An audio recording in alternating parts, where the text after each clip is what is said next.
Hello, hello, hello. Welcome on in to today's session. Hey, gorgeous. Hey, all. I'm very happy about the session that we're doing today. It's about a topic I keep promising that I will write about.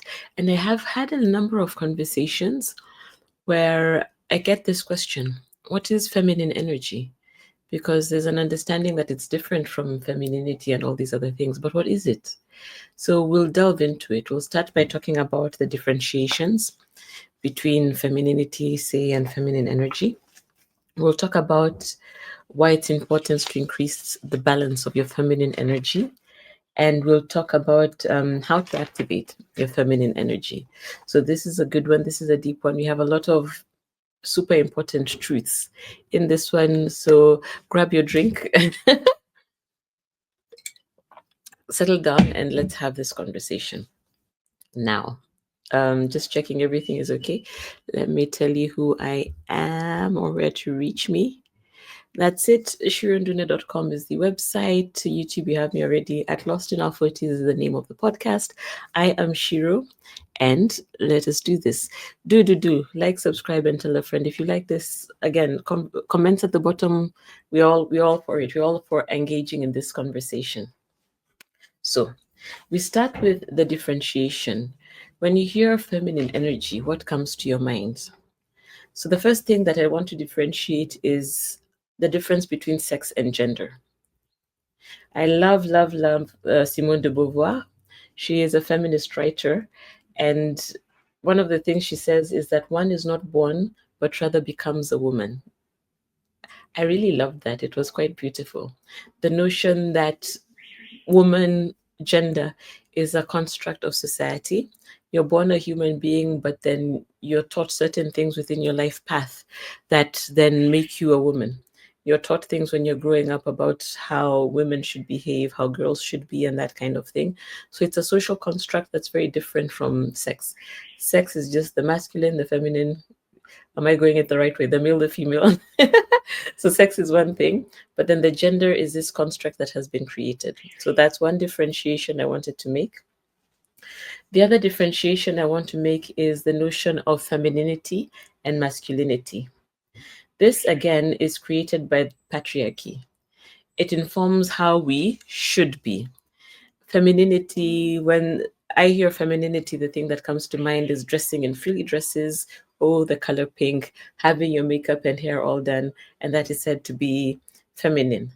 And on the other side, masculinity is strong and aggressive and going all out to get everything that you want. And that is the construct that we have from society of masculinity. So when we had this conversation with a lady recently, she was asking me this because she felt that she had read my book, A Date Like Cleopatra, and we were discussing it. And she felt that she'd had an engagement with her partner where he thought that being masculine was being all out and being aggressive and being all that. And then there was a notion where she had been told that she's masculine as well. So there was a bit of a clash because he did not want to have that kind of engagement where she's also told that she's masculine. So, meaning between the two of us, who is it that's going to go out and be rough and all that stuff? So, listen on, because what we're doing here is differentiating. When we talk about the divine feminine, the divine masculine, feminine energy, masculine energy, I really wish that there was another term because I know that a lot of people really get stuck in the weeds of the word feminine and masculine. So, when I'm talking about feminine energy, what I'm talking about, and masculine energy, it's a totally different paradigm. It has nothing to do with sex or gender or this patriarchal view of who should do what. That is totally separate. All of us within ourselves have both masculine and feminine energy. None is right and none is wrong. So you have both of them within you. And the question is how to balance them. Which one you bring out to the fore, which one you're more in contact with. And this also doesn't really have much to do with sex. I'll call it sex and not gender. You might have your own reasons for wanting to be more in your masculine and more in your feminine. And I know that society teaches us a lot of things about what you should be. But here we are not talking about the shoulds. We're talking about the ours. Who are you? Who are you? Who do you want to be? That's what we're looking at today. So, to differentiate them a little bit, when we're talking about balancing, what are we balancing against what? So, I've just written, these are my notes. I've just written a couple of differentiators, black and white, between the masculine and the feminine, so that you can see the contrast, how they contrast each other. So, where masculine is the doing energy, feminine is the being energy. A being. I remember having a conversation with my therapist, and for me, it was just completely foreign because she was asking me about my experience of being as opposed to doing. And I frankly hadn't initially understood what she meant, because what is being? What does that even mean?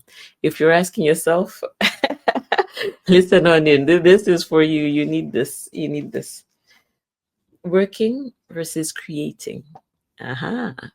A lot of us feel that we are not creatives. That is just not our realm.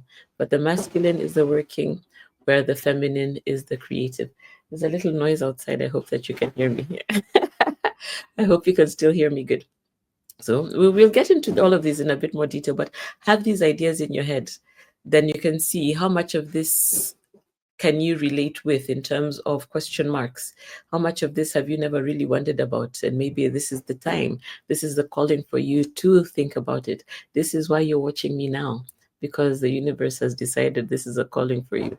God has decided that it is time for you to start thinking about these things. You have decided within yourself this is the time that you want to have this conversation. So, head versus body. Masculine in the head, feminine in the body. What does that mean? Do I have it here? Yes, it's the next one.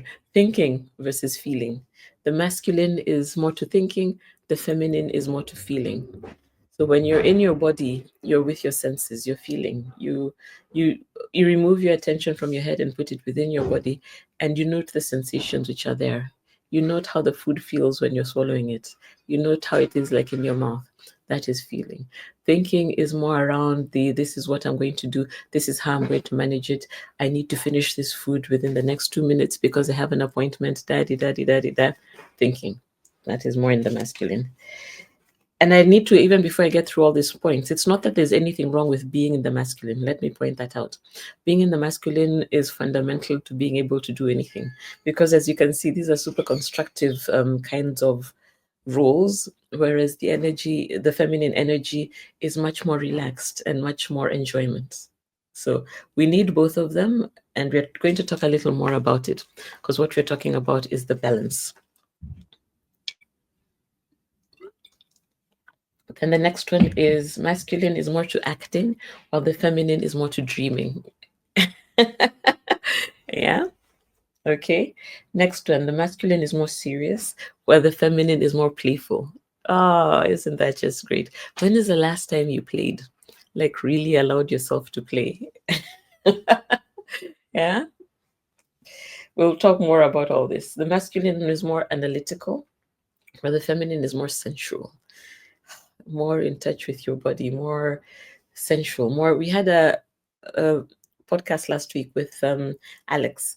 Alex was talking about style, and we just went off on a tangent when we were talking about sexual energy and being able to be in contact with your body, and how wearing clothes like lingerie that make you feel sexy to yourself. And then this, you see, is one of the ways of activating your sensual energy, because you're not doing it to perform. You're not doing it so that anyone else can see and say you look great. You're doing it for yourself, so that when you're strutting your stuff on the streets, you know what's going on inside you, and you have a little smile playing on your lips because you're thinking, "Ooh, this is me." Oh, essential. The last one I have here, yes, is that the masculine is faster, and the feminine energy is slower. So tuned down, calmed down, more relaxed. Another way of thinking about it is that the masculine energy leans in, whereas the feminine energy leans back. Yeah. How did all of that make you feel? Just take a moment to think about it. How this list of differentiation, do you find that there is nothing within the feminine energy realm that you can relate to? You did not find yourself being creative in your body, feeling, dreaming, playful, sensual, slower. You have hardly ever touched on any of those, whereas you can always relate to doing, working, being in the head, thinking, acting, serious, analytical, doing things faster. This is a bit of a wake-up call. I had not really heard about feminine energy until a couple of years ago. It was engagement through, I don't remember if the first time I heard of it was on YouTube. Probably it was on social media. It was on Spotify, I think. I think it was a podcast. It was a podcast from a lady. Then I actually bought her book. It was called The Path of Femininity. Elle de Posson, something like that. I'll put her name in the notice. And then after that, I started engaging with much more content. There is a creator on YouTube called Alexis. I'll put her name there as well. AWW Alexis, and she talks a lot. She has a lot of content on feminine energy. And then I started going into it and found out much more and more. I did a course on feminine energy that made me understand that I had been out of balance. So when we speak about balance, what are we talking about? As I said, these things that I spoke of are not bad. None of them are bad. But with the advent of, I don't know if that's where it comes from, but what I was going to say is the advent of women in the workplace, because you need two salaries in the home. So women are working, women are taking care of the home, women are doing this, women are doing that. So the women then tend up to being very busy. And with that and all these things that need to be done, there's a lot of us who are spend a lot of our times in our heads. We need to do this. We're getting things for work. We're doing. We're pushing. We're acting, and then we are very much in our masculine energy. And for the most part, because everyone around me was exactly the same, I figured that this is just life. This is just living. This is how we're meant to be. And then my therapist asks me about just being, and I'm like, woman, what are you saying? So let's move on. And the question here is, why increase your feminine energy balance? If you have found yourself to be much more in your masculine energy most of the time, the question is, why increase the balance of your feminine energy? Well, what is the point of these being balanced? Why are we saying that the masculine and feminine need to be balanced? Why is it, what is the advantage of lowering your masculine energy and raising up your feminine energy? So the first one I have here is, full time within your masculine energy is not natural. It doesn't even feel good. That's the reason for the stress. This, when you feel that you're running on this wheel, you have to do. The time is never enough. Everything is just so stressful. We're chasing, we're never reaching. We never have time for ourselves. We're harassed. Now that is not a natural way to be. And remember that as women, we have a monthly cycle. So we don't have day to day. We men have a 24-hour cycle.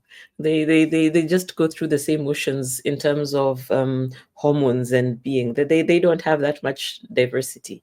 But for women, because of our menstrual flow, we have a month-long cycle, and within that month, we just feel different things. Our levels of energy are not the same. We can have days when we are not productive in a certain way, and other days where we are doing much more. So we need to take this into account. And the construct we have today, especially like the work model, doesn't really provide for this. We expect it to be the same day in, day out, with some couple of days at the end of the weekend to recoup. But then we need to, in ourselves, be able to get in touch with our own natural rhythm and engage with it, because then this brings out the best of us, even for work. It could be that sitting in that office for 5 hours, you only end up doing something that on a more productive day, you'd have been able to manage in half an hour. So we raising our feminine energy gives us more access to our bodies to be able to understand what we should be doing when and where. Our bodies speak to us. They tell us that right now we want you to do this. And if we have lost the sense, if we cannot hear them, we have lost connection to our bodies and cannot hear what they're telling us. We are chasing ourselves. We are running against a brick wall. And that is not healthy. This is when you get some health complications that arise from our lifestyle, because we were not in a we did not have the capacity to listen to our bodies when it wanted us. The next one I have here is increased ability to create. Why increase your feminine energy balance? A lot of us feel that we're not creatives. We cannot create. That is just not us. It is for those supermodels and super, what do you call them, like Beyonce. Beyonce is always my example because I love Beyonce. But for all those other people there, and there are men who create and create great things. Think of all the musicians and think of all those people. So we think that that is not our field. And yet we as women are created to create. We are created to bring life into this realm, bring life into this world. We have a connection within our womb space. We have the connection to something external that allows us to bring forth new life. And this new life, or new things, this new life could be babies, fine. That some I'm sure a lot of you are parents, so you've gone through that amazing experience. I'm not a parent myself, and we do have others who are not. You're single, you're not a parent. The other thing that this creative energy within you enables is for you to bring things from the unmanifested. I really love Eckhart Tolle. He speaks about, he calls it just the unmanifested, like this space where there are things that are just waiting to be called out. You create it. Think of it like a black hole in space. And then you want a red sweater, you go there, you say, I want the red sweater. The red sweater is created and you get it. Manifestation. Manifestation is really bringing to life what was not there before. That is what manifestation was. Within the power of our womb space, within our power of our feminine energy, we have access to manifest. We have access to that black hole, to that space in the universe where we can call forth what it is that we want. But if we are not connected to our feminine energy, we lose the capacity to bring forth and to call forward. And this is tied to our sexual energy as well, which is our life force energy. The life force energy, this creative energy, this beautiful, think of it like a beautiful golden cord that is running around you and from you, and that just connects to God, connects to everything that there is. You are powerful. You are the access of life into this world, into this realm. Take that into account the next time that you're telling yourself that you're not that special. You are absolutely special. You have the power to manifest, but you need to connect to your feminine energy to be able to do this. Okay. Number 3 here is appreciate the life that you're living. Through connection with your feminine energy, you see, when you slow down, you're able to just take account of things that are happening. You realize that this is you using your phone. You have a phone. You live in an era where technology has advanced to such an extent that you can watch a video on your phone. Truly, truly, truly, within my lifetime, there was a time when that wasn't possible. And yet here we are. Here we are. You have access to the food that you eat. You have access to your family, your friends. You have access to whatever it is that you love about your life. Think about it and just take the moment to be grateful. Because the things that we take for granted, when we are very much in our heads and do, we don't spend the time to sit down and be grateful for these things that we have. And if we do not have gratitude, then more shall not be given unto us because we've taken for granted what we do have. So being within our feminine energy slows us down and enables us to take stock, and truly appreciate. It's a feeling that runs through your body. Again, feminine energy is about feeling. So when you have this feeling of gratitude running through your body and you're feeling so blessed, you're feeling that, wow, God, thank you. Thank you. You're feeling loved. You love yourself. Through this, it changes the stress level because you don't have the capacity to be stressed. You've moved into a different realm, really. The stressed version of you is living in that universe The calmer version of you is living in this other universe. Well, not universe, but aspect of reality.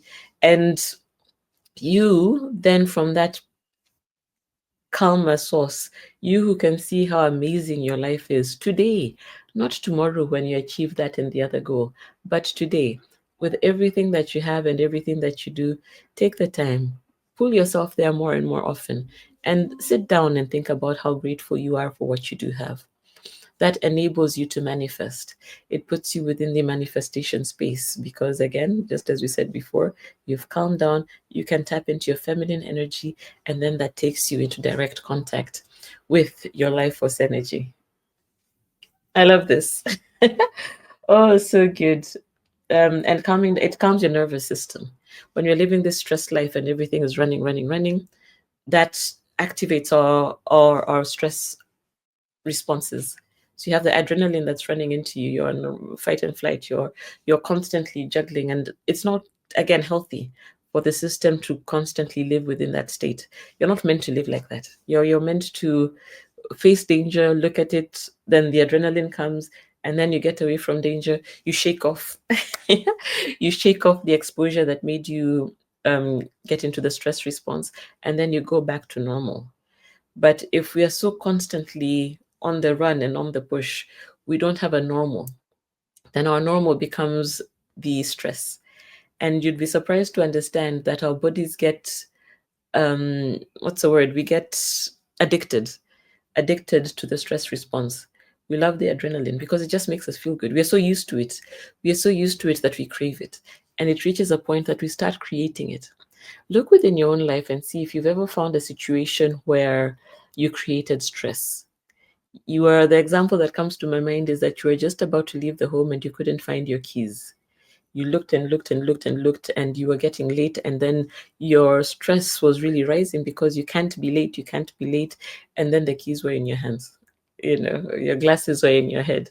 Your keys are where exactly you had left them, where they were meant to be, that kind of thing. So this is a way that your own system creates the problem to enable you to get that high from the adrenaline rush, that high from feeling stressed, because that has become your normal over years of practice.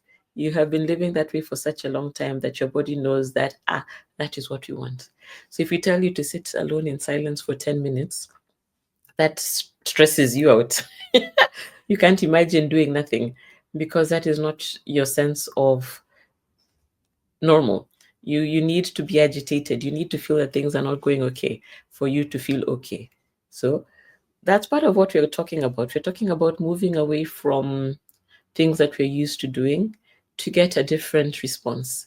And activating our feminine energy is one of the ways of doing this.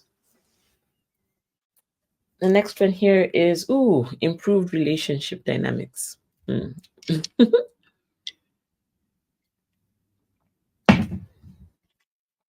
So we said that everyone has the masculine and the feminine energy.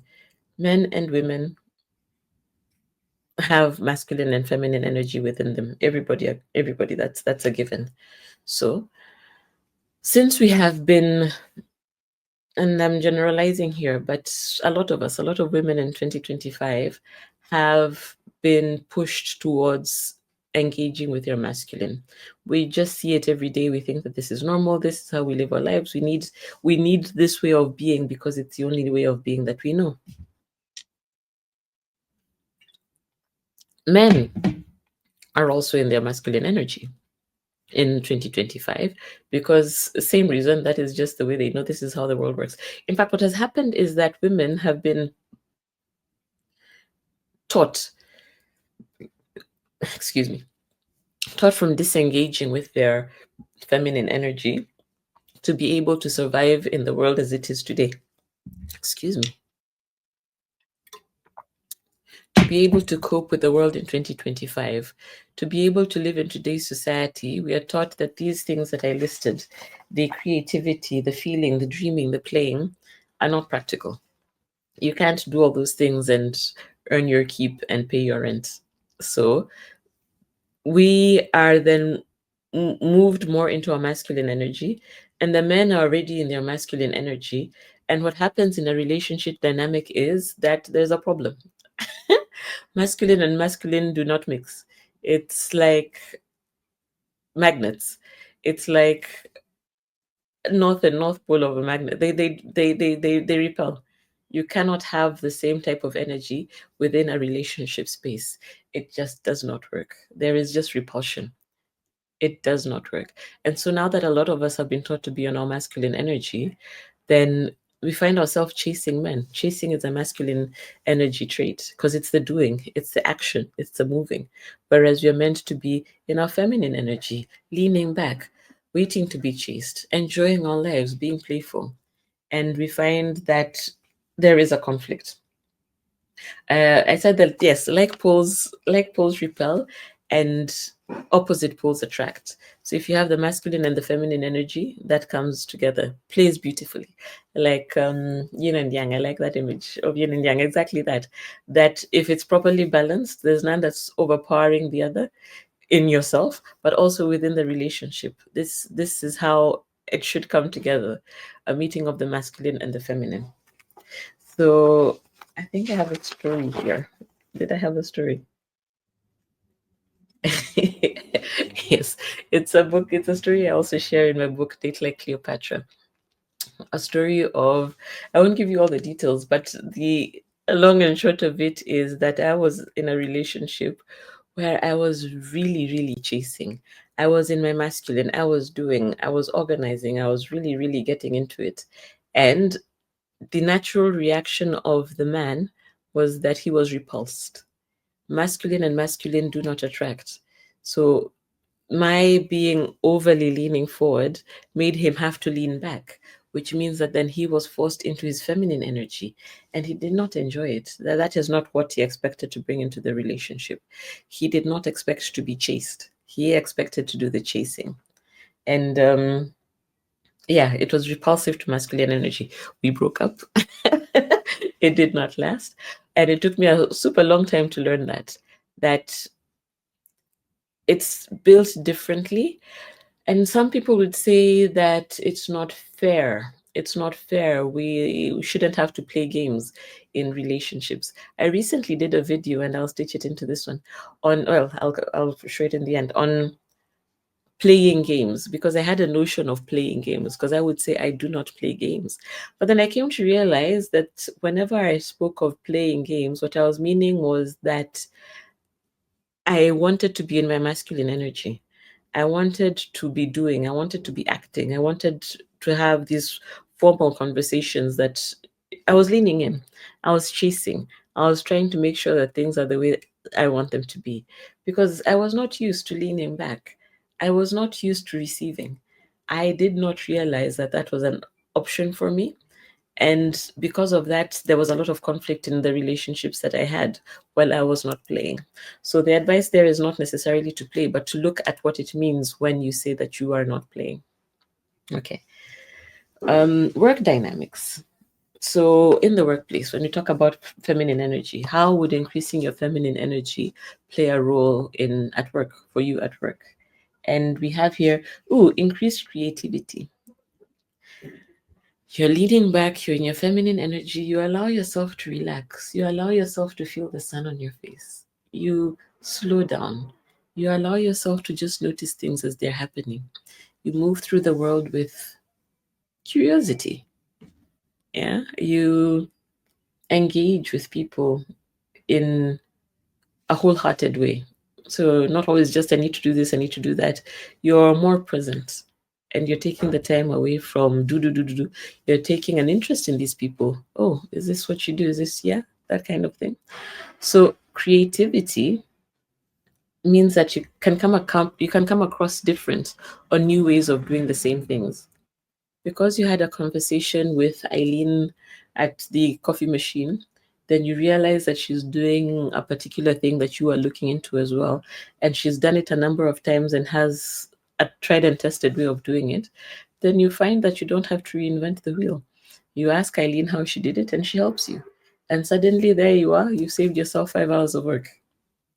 That is the beauty of feminine energy. You give it space, it gives you solutions. It is absolutely beautiful.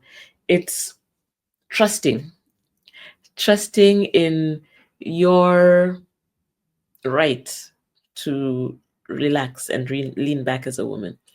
When you trust in that, then the masculine energy of the universe comes into play to give you what it is that you wanted. Uh, let's see.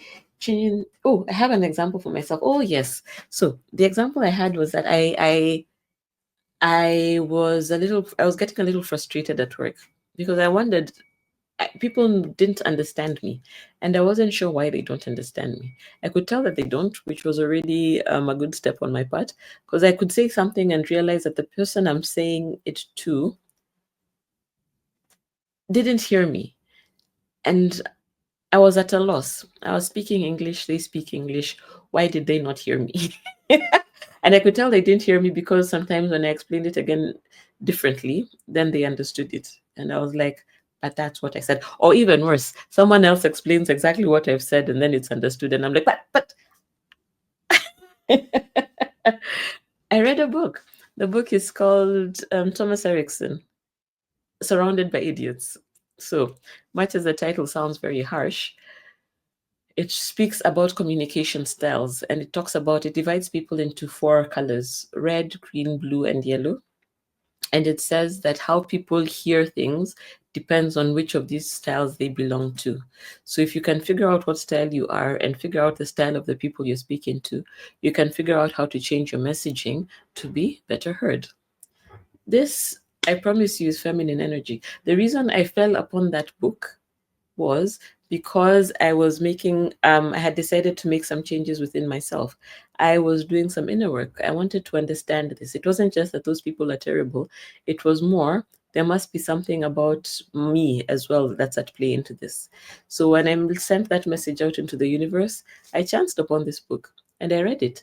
And what it did is that it enabled me to change my communication style, which had the effect of not only making life easier at work, because then I know who I'm talking to and how I'm talking to them and how to get my message across. Then it reduced the number of meetings that I needed to have on the same topic because I have communicated. So it gave me back time. It made people happier to work with me because then they do feel that they are also being heard. We are engaging, we are communicating. It is not just me throwing words at them throwing words at me. Everyone goes away, no one knows what's happening, but also getting in touch with my own feminine energy and having an interest in these people then made me much more attractive.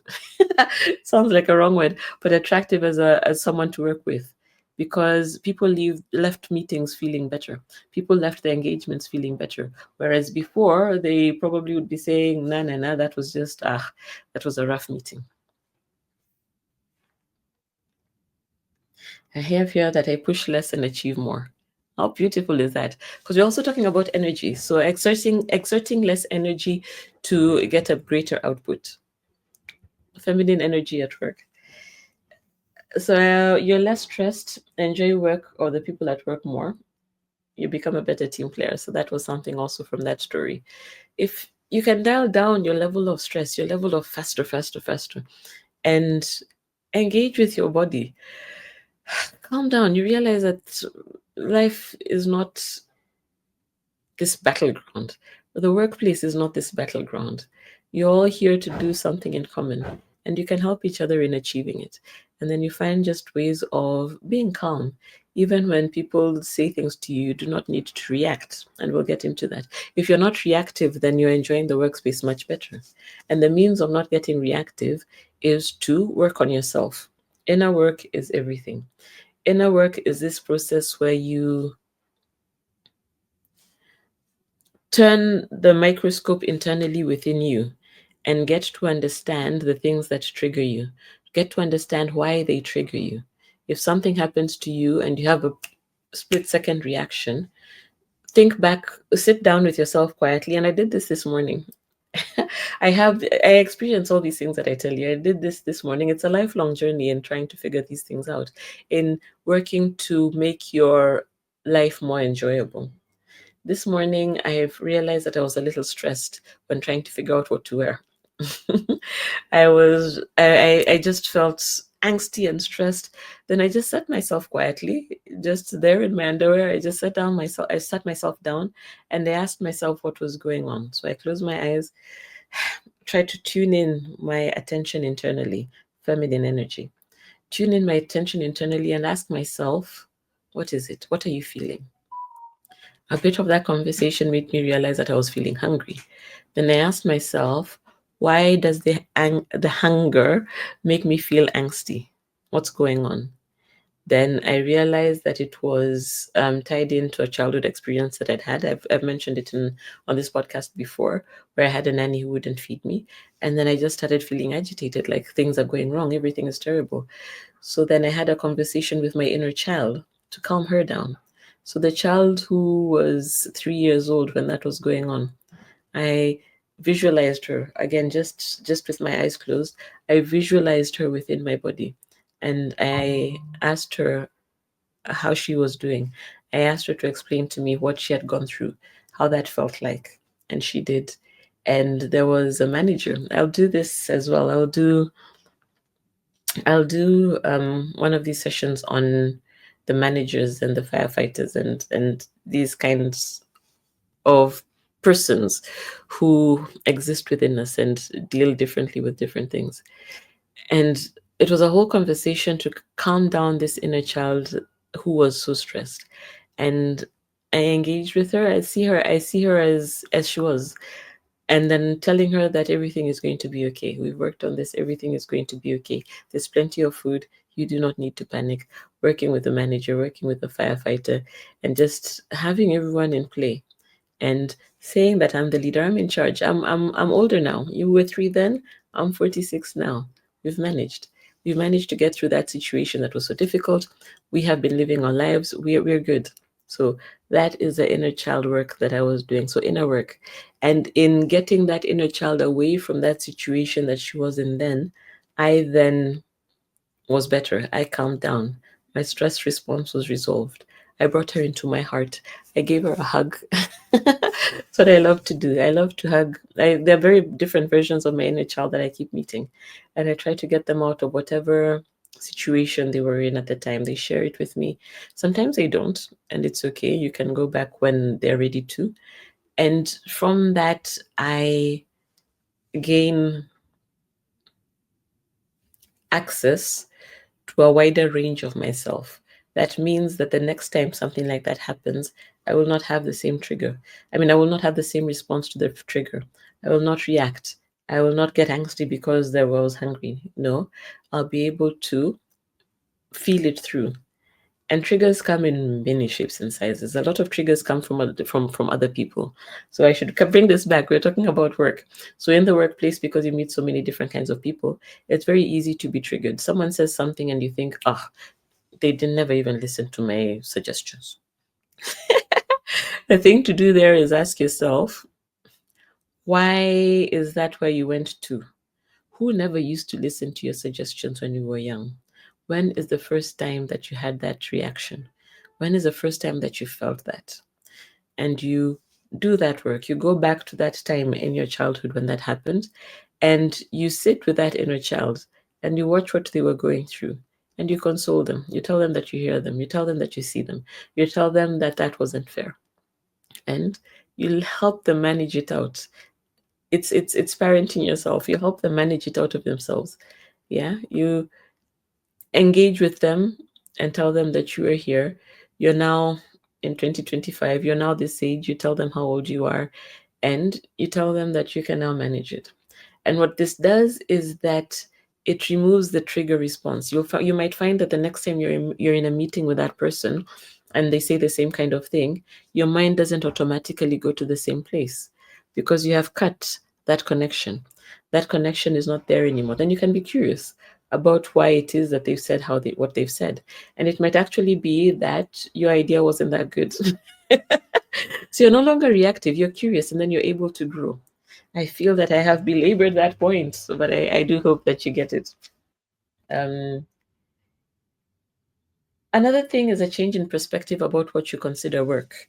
So the things that you consider tedious. I have here the example of laundry. I do not particularly enjoy doing the laundry, But I was doing this yesterday, and one of the things to do is to reframe it, because I think of it as this tedious work, this tedious job that I need to do. No. So I told myself, you need to change that way of thinking. Instead of thinking of it as this tedious thing that just keeps you busy, no, no, no. Make it an enjoyable task. Play some music. Play some music as you're doing it, as you're folding your sheets or whatever. Play some, do something enjoyable. Have a lovely meal before. Change the concept of it from in your mind so that it is no longer work. It becomes something that you do while you're playing. Dance around as you're doing it. Then it's something that you're not just, your face doesn't fall when you think about it, but you light up. You light up even. Then it stops being this drudgery of work. You're changing your perspective. And with a new perspective, things can change. You enjoy yourself a little more. Okay. Now, how to activate your feminine energy. You spent some good time on one of them, which was the inner work.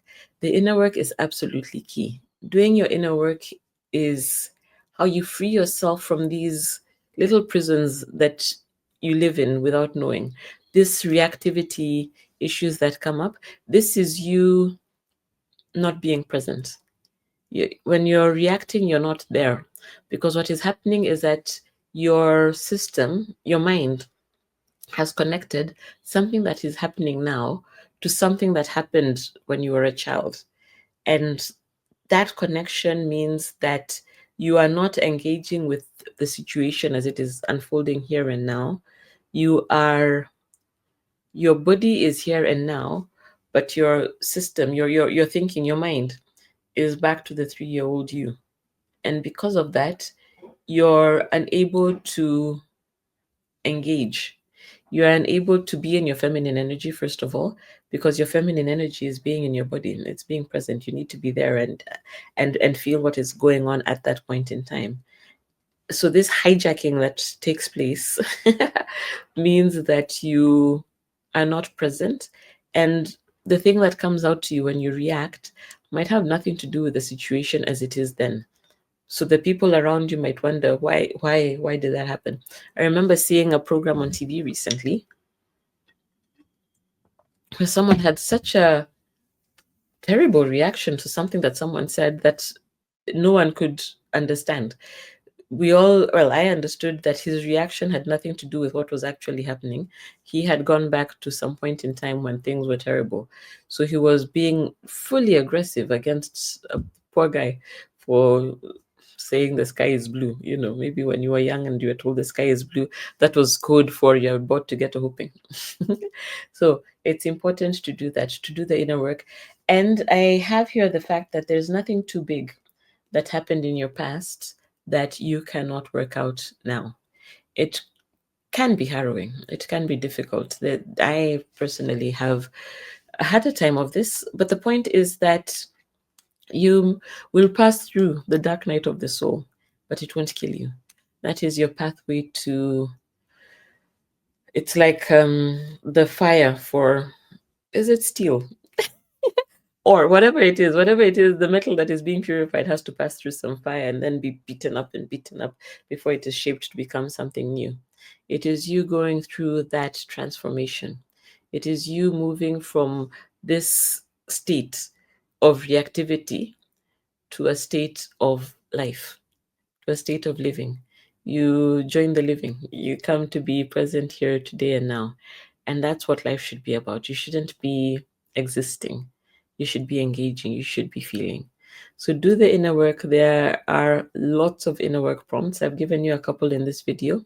Then I'll give you a couple more. You can get your pen and paper if you like. But one of them is to sit down by yourself for 10 minutes. Sit down by yourself for 10 minutes with no distractions, no TV, no radio, nothing, no people, just you by yourself. 10 minutes every day, just 10 minutes every day. Let your mind wander.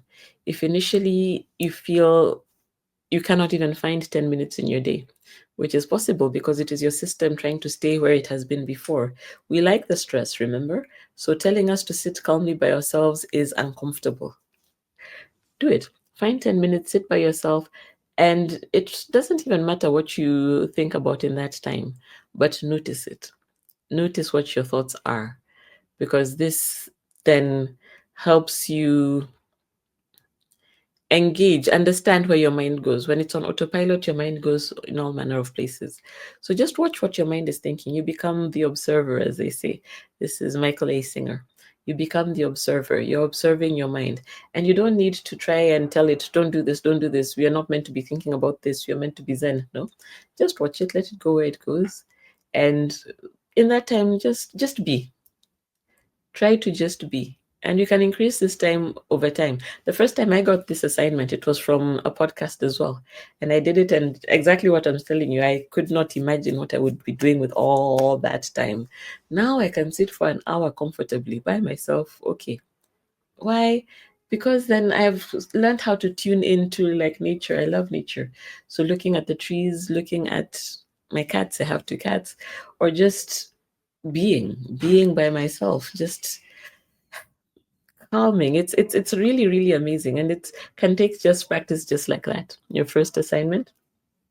Your second inner work assignment, slow down. It might sound like a crazy thing to ask in 2025 in your life as it presently is, but slow down. Find a point in your day. Maybe put a reminder on your phone at 1 or 2 points within the day, 6 p.m. and 11 a.m., whatever point. And in that time, remind yourself to slow down. Whatever it is that you're doing, breathe in, breathe out, and slow down. Regardless of where you are, regardless of what you're doing, regardless of the rush that you're in, slow down.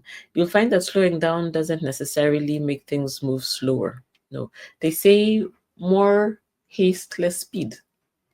So being harassed and doing things so crazily doesn't necessarily mean that you'll do them quicker.